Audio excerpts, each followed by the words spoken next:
with a man down, and you did so well in the reaction to it, held the possession as well. How proud are you of that performance?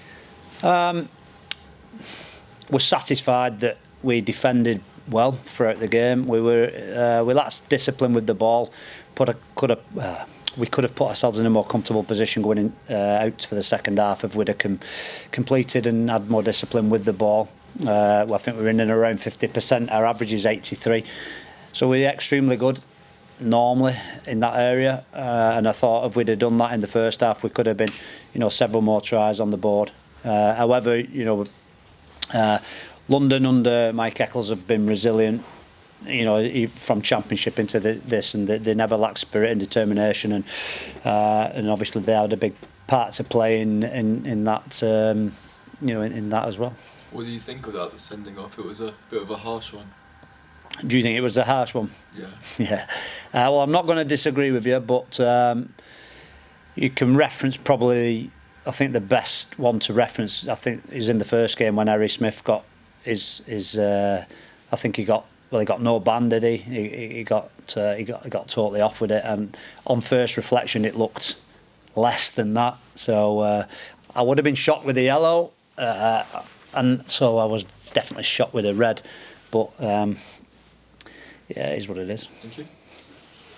Well, you created. It must have been frustrating. The number of opportunities you created, you could have won the game 2 or 3 times. And never really fixed that, did you? No. Blowing opportunities throughout the match. Yeah, definitely. Certainly in that first half, I thought it was the first half that, like I said before, we saw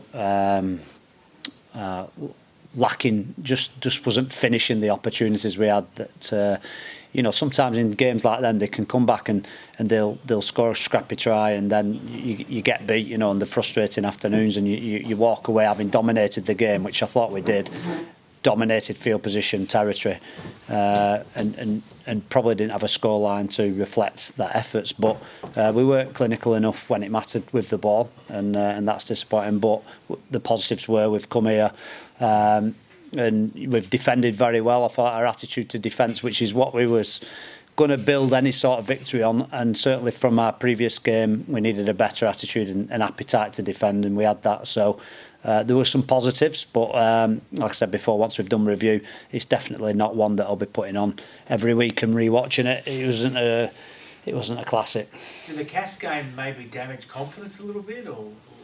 I don't think so. I think with this group, they're very quick to most groups are. I think most rugby players in general are honest people, and they're quick to recognise flaws or areas where they've fell down, and our group do that particularly well, and they work hard to rectify it.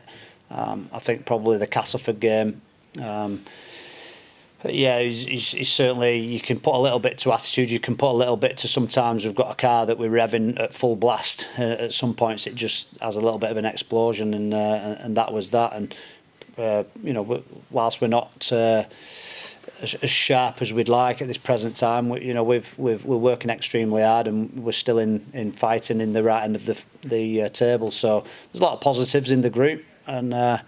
Like everybody knows, we're not blessed with a lot of rotation there, and our bench is a reflection of that against Cassan today, in terms of probably size and positionally. But everybody's willing to do a shift and work hard, and so I can't ask any more of them really, and we'll continue to work hard as a staff and as players to try and make ourselves a little bit more clinical in attack, and and post more points really, which we've always been proud of. That's been a bit of a trademark of ours for a few years now, so we've got to continue to work hard in that area. The fact they had an extra man for 25 minutes, is that probably the one great thing to come out of it for you, that they didn't score?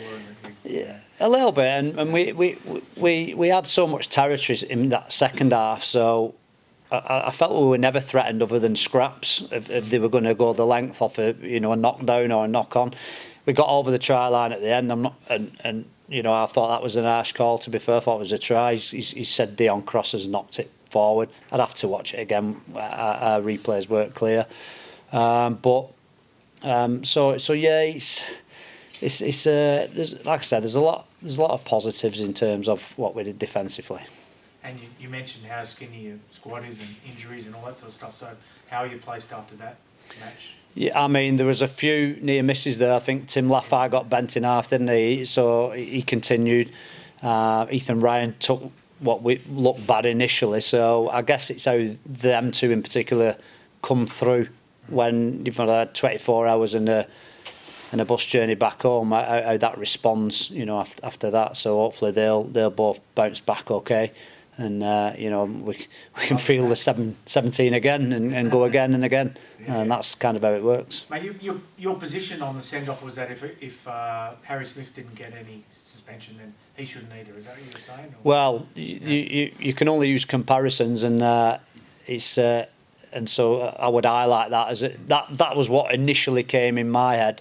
The controversy around that, if you like, but this one, I'm not sure. It just looked. Again, I'll have to have a look. I don't like commenting because I don't want to. You know what you'll be writing. Rowley slams this or slams that. Well, I'm not slamming, so I'm going to have a good look at it, and then when I've had a look and reflected on it, I can give a more educated opinion on it. So, but as it stands, it looked very harsh. But it's a silly penalty nonetheless. So we'll look inwards first. We don't want to have a go at anybody in that respect, but I think you'd be hard pressed to find malice or danger, too much danger within the outcome, which is always the important bit. On a positive note, Paul, I always like to be on a positive note. 5 wins from 8 at the start of the season. How would you gauge that so far? You must be pleased with that. Well, that's great. That's fantastic. So yeah. The table's very healthy for Salford, and I think it's a great achievement for the playing group and everybody involved that we've managed to get them wins on the board. So we're always aware and guarded against getting carried away or believing any hype, and when we're fully aware we've got some tough challenges ahead, but we've cleared a few tough hurdles as well along that 8. So we've got every reason to be confident and have belief in the group because of the hurdles that we've cleared and that we can do it again. And what I'll say about this group is tough opposition seems to bring the best out of us, or without being disrespectful, teams at the top of the table seem to bring the best out of this group, and there's certainly comfortable being an underdog. So we'll go into our next few weeks back as the underdog, and so we understand we're going to have to work hard and I guess overachieve, which has always been the thing and the theme with us guys. But we'll go into the next few weeks with belief and positivity, and but also knowing that we're going to have to scrap hard for anything that we're going to get. You like being the underdog as well? Yeah, always. I don't mind me either way, to be honest. So it's we still have belief and we just enjoy what we're doing. Thanks, mate.